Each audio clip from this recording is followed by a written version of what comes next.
Filha, a gente hoje vai fazer um passeio diferente. Aonde nós vamos? Olha aqui. Onde nós vamos?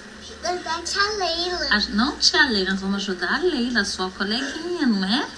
A sua nova coleguinha, não é? Hein? Sim. Por que nós vamos ajudar a Leila? Porque ela precisa caminhar igual você, não é?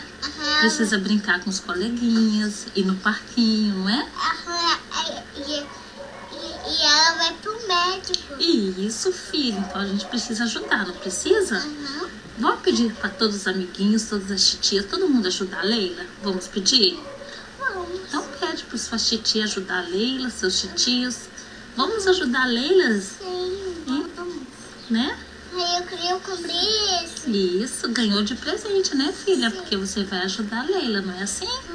Então tá, manda um beijo pra Leila. Isso, para as titias que vão ajudar a Leila, né? Um beijo para todos, como fala? Um beijo pra todos. E um beijo especial pra Leila. Oh, beijo, filha. Viu que linda, filha? Ela é linda. Beijo. Clara. Fala obrigada. Obrigada.